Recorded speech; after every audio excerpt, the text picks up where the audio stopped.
What is up? Welcome to another edition of the Sports Office. Great to have you with us tonight. Rich Luderman in the house. Hey. Peace. It's cold out there. How cold is it going to get in the next couple cold, man. days? It's colder than a well digger's butt. That's pretty cold. That's pretty cold. It is pretty cold. I haven't checked, but it's cold. Yes. I blame you. Coldest it's going to get in the next 4 days. I'd say Friday night. Yeah. Friday night, we will likely see numbers between 5 below and 10 below. Wind chill. That's not wind chill. That's actual temperatures. What will the wind chill be? 20 below. Wow. Yeah, we got some cold days ahead, especially Friday night and Saturday. Good night to be Put inside. those Great canner in the house as well. Put some water on your sinks. Let it no freezing pipes. Yeah, you got to watch the pipes. You got to be careful on many levels with the pets, with the kids. Be careful. Be careful. Hey, tonight's show, boom, right there. Brought to you by Chevy Detroit. Together, let's drive. Visit ChevyDetroit.com. We appreciate them being part of the show. So let me tell you how we got here and the guests we're about to bring in. So I'm driving home last night, and I'm thinking to myself, man, Indiana just won the national championship. Indiana, who has been just nada forever. And I thought I need somebody that's got some perspective on that. And I landed on my dear, sweet friend, Jim Brandstatter, who we can bring up now. And I love any opportunity I get to talk to my former broadcast partner, Jim Brandstatter, and my dear friend. But Brandy, I'm driving home, and honestly, I thought, you've been in the Big Ten since you arrived as a player, what, 1969? Yep. And then all those years as a broadcaster. Yep. And Indiana has never been anything, right? The only problem we had when we went to Indiana to play a football game was figuring out what restaurant to eat at. We never thought we'd lose the game ever. And, boy, that has sure changed with what Signetti has done there the last couple of years. And it's remarkable. I'd have no idea whether anybody will ever or can ever do it again. People are calling it, Brady, one of the greatest stories in the history of sports. And I think that's fair when you consider where they've been and how they never dreamed of this in football. No, and the only thing I can say is it's one of the greatest stories, but it was helped by the current landscape of collegiate football. I don't think it happens without the transfer portal, without NIL, without a lot of different factors. But that allowed a guy like Signetti to come in with a blueprint and make it happen at Indiana. And I think it's remarkable, and I think it's fun that he's kind of written the script for somebody down the road somewhere else. Yeah, that we might get the next greatest story in the history of sports. But let me ask you, and you and I were talking about this a little bit earlier today. He's a great coach, and I'm going to ask you about that coming up in a minute, but he's a great coach.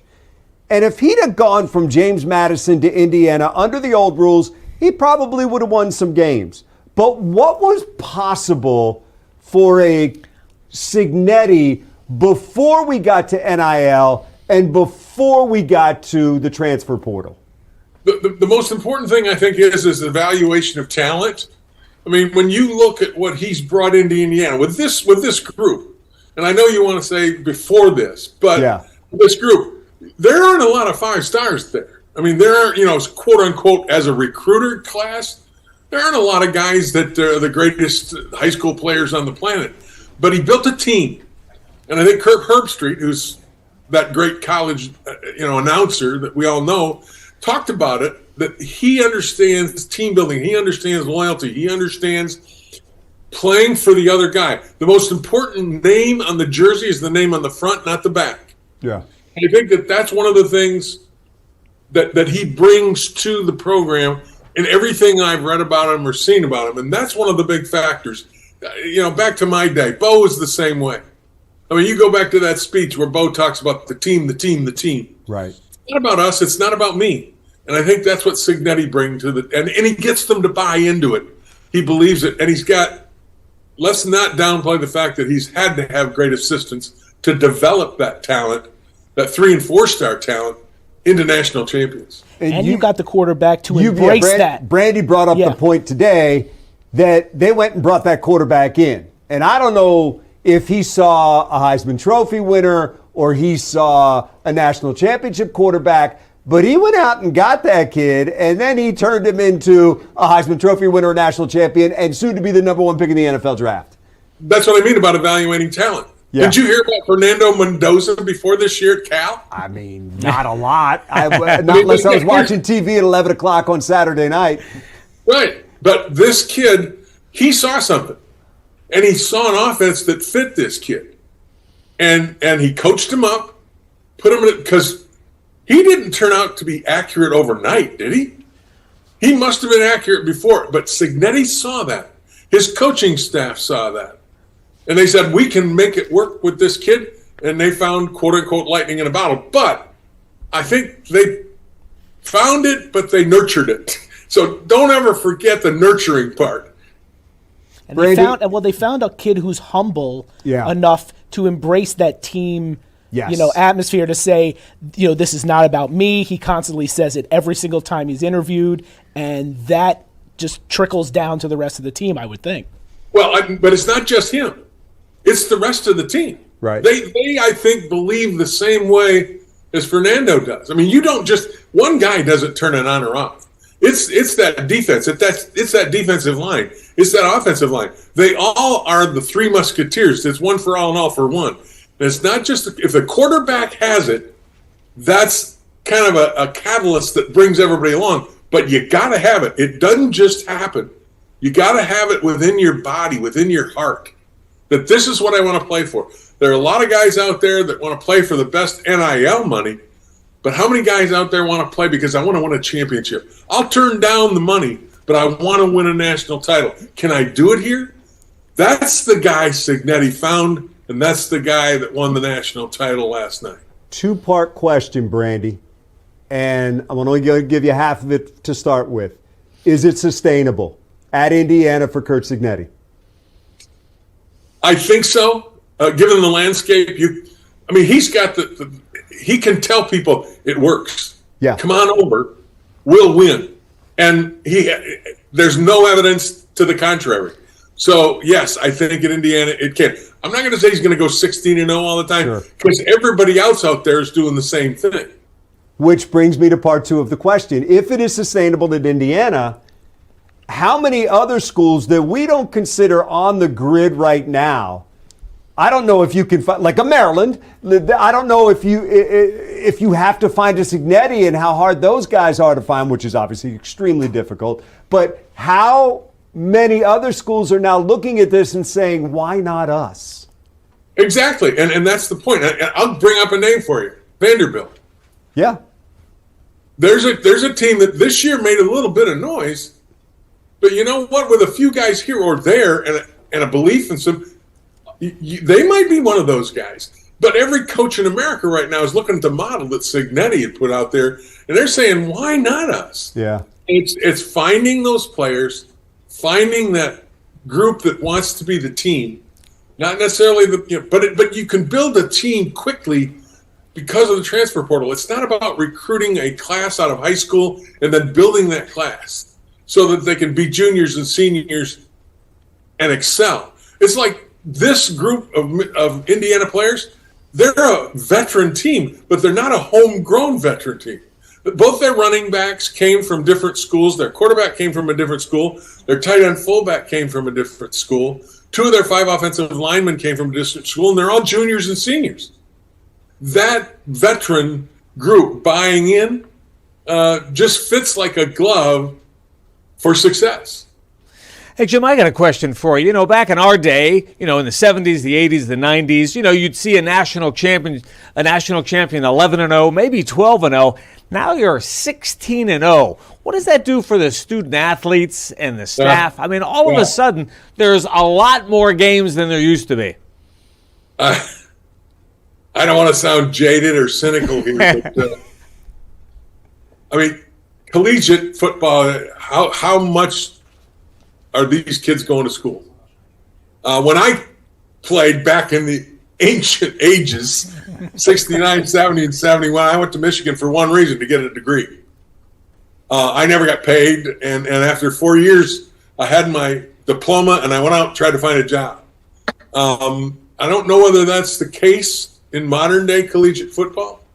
And again, the proliferation of television has created the situation where the more TV that you can get these guys on, the more revenue that comes in. And it's compelling television. Last night's game was fabulous for the viewer. And you can tell that people around the country can't get enough of it. But again, I think the priorities have changed a little bit. And with NIL and all that stuff, this is a quote-unquote semi-pro system, and we're still changing. I think, and you guys can comment on this down the road, but I don't think the Big Ten Conference is going to exist. And it already doesn't exist, really. Yeah.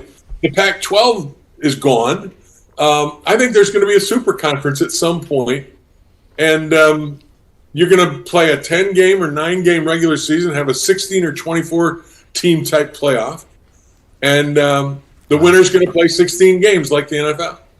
Yeah, whatever TV dictates you do, that's what you do, because that's where the money comes from. And it's, I mean, and I'm not trying to be snarky about it. It's not semi-pro, it's pro. These guys are shopping for the best deal every year. And and you know what? More power to them. I don't necessarily love it, because I did love a time when we could get used to a kid and watch him grow in one place. But that's just not the reality anymore. No, it isn't. And just today, to show you the differences, I'm sure you probably reported on it, the Duke quarterback is getting sued by Duke for leaving Duke, get into the transfer portal after he signed a deal with Duke. Now, well, we just saw the situation at Washington with the quarterback, right? Mm-hmm. The back and forth. Williams, he did the same thing, but he's back at Washington now. But you got the university suing the player because the player signed a deal. That was usually kept for the professional ranks.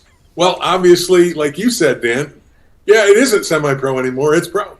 And you know what I find interesting? Like, you look at social media these days, you're seeing major announcements by backup players, punters, kickers. I'm back for 1 year. I've signed for 1 year at the school they were at. And it's usually announced by their law firm and agents. Right.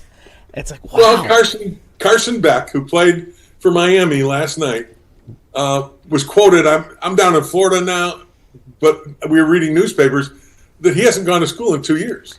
He hasn't gone to a class in 2 years. But he's playing for the University of Miami.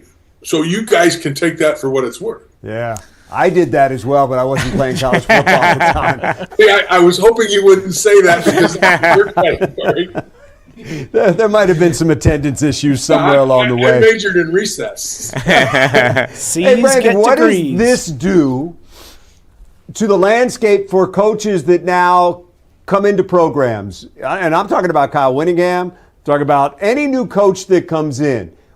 How much does this step up the expectation that you better win, and you better win quickly, because the days of you building a program for 4 years are gone? Exactly. It's gone. If you take the job, in 2 years, you better be knocking on the door of the playoffs in a major program. Sure. You know, and the thing is, people are going to expect that. Fan base. Now, again, I think you got college administrations that are going to kind of have a different view of it. But the fan base is going to say, if I'm paying all this money and we're donating to these collectives at our universities to pay the players, man, I want to see kind of what I saw at Indiana for at least 2 years. Right. I want to see something. And, yeah, you're right. No, I think the timetable has shrunk, just like it has in the NFL. Yeah, when I see guys like John Harbaugh and Mike Tomlin out of work, I can't even imagine that happening. But it is. I mean, luckily, Harbaugh got a job again, but I don't know how that can happen. I don't either. I would have thought that Tennessee would have been the cautionary tale for getting rid of a guy like Vrabel, and then you see how good he is. If you have a good coach, you better hang on to him. Absolutely. I don't get some of these moves, and John Harbaugh being out of work to me was just crazy. I don't get it. Hey, longtime voice of Michigan, long time in the booth with me with the Lions, and before I was there for a long time, you got the 1,000th victory for Michigan behind you. You do have a new coach. What excites you most about the direction of the program right now? I don't think we could find a better pick, given the shambles that the program was in after the Sharon Moore thing. Timing was awful. It was going down the tank. I mean, it was circling the drain. Yeah. And the only guy, I think, and we're very fortunate, Kyle Whittingham was there. The biggest thing is, I think, discipline. The fact that he walks in with that moniker all over him. That his Utah teams played disciplined, they played physical, they played tough. This is a no-nonsense guy. That's what this team needs. He's not only rebuilding this team, but he's rebuilding a brand. And to me, I think that's the only guy out there, if you think about it. Yeah. When you bring him in, you say, man, this was a home run. And you would miss the cycle. So it's a heck of a recovery because so many of the chairs had already been taken. And to find a guy like him, who we should point out, wanted a place where people didn't win a lot and did it consistently, and now he's got a lot more to work with at Michigan. And he's already, as you well know, brought in portal players who are very, very good athletes at Utah, very good players, and he's done a pretty good job of hanging on to the players at Michigan who were, going to flee the ship in mass because of what has happened. And I think a lot of them stayed because of Kyle Whittingham. And I saw a thing the other day, Michigan was like 6th or 7th in the league in regards to transfer candidates. And to be honest, with what had happened there, I thought we'd be closer to the top. Yeah, it's going to be really interesting to see what happens, and it'll be fun. Brandy, love you, brother. You're the best. You too, Dan. I love you guys, too. It's great talking with you. And someday, we're going to get you in a Super Bowl, Miller. I'm looking forward to it. I'm looking forward to it. One day, baby, one day. You know what? We're all dreaming of it, Brandy, and nobody deserves it more than these Lions fans. I told you this on the phone. I said, I'm not that hot about the Lions getting there. I'd rather have you get there. And since the Lions, they got to get there. So I'm praying and hoping that you get that chance to call that game. Appreciate you, brother. Good catching up, man. We'll do it soon. Take care, guys. Take care. Right. Be well. Jim Brandstatter. Don't come any better than that. Good dude, man. Spent a lot of years in the broadcast booth with him. And you know what? There's nothing better than going to work with a friend. And that dude is as good as it gets. Like I said, we had so much fun, mostly during the commercials, but we had a lot of fun. We'll take a break, come right back. Hey, join us. Hit that Zoom link. We want to know what you have to say about the hot stories in sports tonight. We're going to talk about it when we come back.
So if you were with us last night, we had a heck of a show. Yes. And it was because of one guy.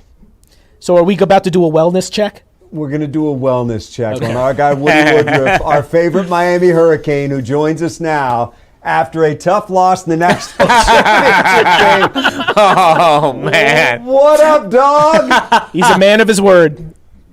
Turn on that mic, Woody. Turn on the mic. Okay. How about that? Can you hear me? You sound good, man. You look like you're on your way to an emergency scene as a first responder. You know, there's a lot of cleanup after a situation like last night. There's a lot of wet. Things burned down last night for the Canes. What can I tell you? I mean, I have to give Indiana credit. That Mendoza guy, he had some Heisman Trophy plays last night. So yeah, I give him some credit.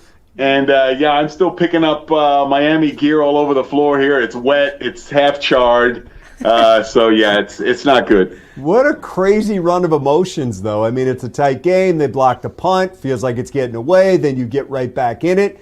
And then you got the ball late with a chance to get it done. And I hate to say it, but the one thing people worried about with Carson Beck was he was going to make a Carson Beck play, and that kind of looked like one.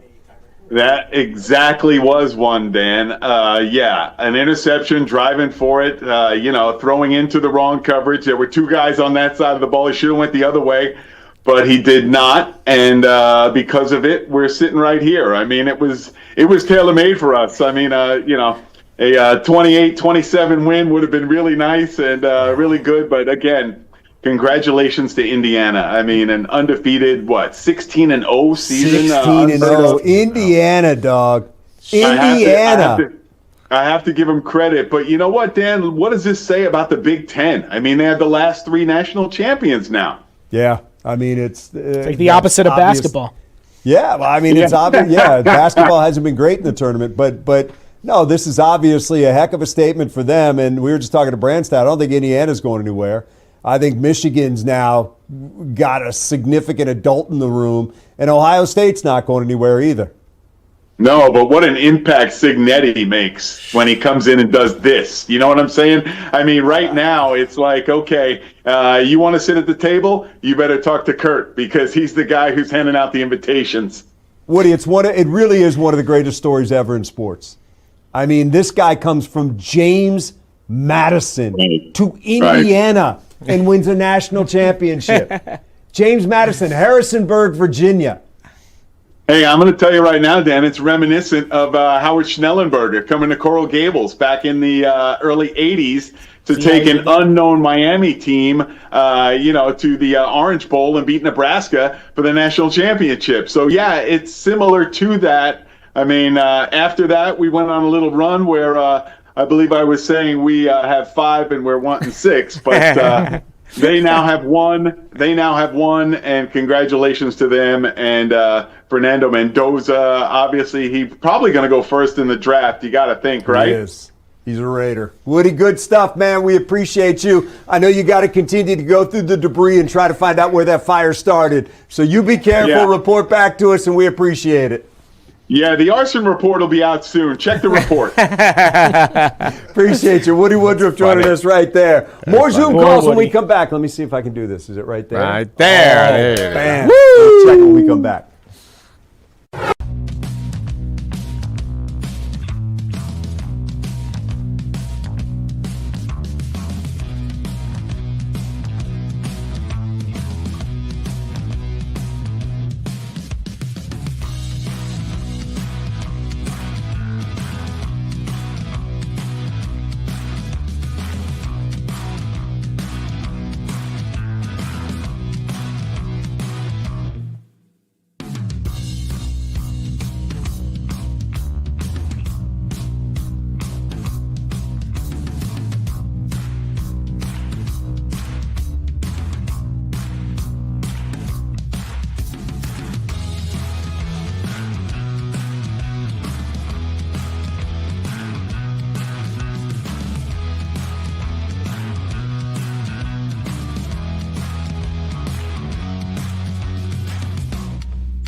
You can always join the show by hitting the Zoom link or putting in that meeting number. Papa Dot, you got the last word today. What's going on? What's going on, my guys? Hey, I got a question about the offensive coach that the Lions picked. What y'all think about him? I never heard of him. Listen, I don't think a lot of people are familiar with his work. You don't get a lot of headlines when you're in Arizona as the offensive coordinator. I think if you look at the way he does it, it's a Dan Campbell guy. Wants to run it. 2 of the last 3 years, they were in the top 10 in rushing. He wants to get under center and go play action, which you do off the run. And I think that's when he sat down, he and Dan Campbell were cut from the same cloth, and I think that's why. But here's the thing, Papa Dot, we always appreciate you checking in. They got to fix that offensive line. Because I don't care if it's Vince Lombardi. If you don't fix that offensive line, you're not going to be as good as you can be with all those weapons. So get that line continuity fixed with the new guy. So you're not getting a guy who might be a head coach next year. You got to keep it. We'll see. Hopefully he is. That'd mean he had a great year. Goodbye.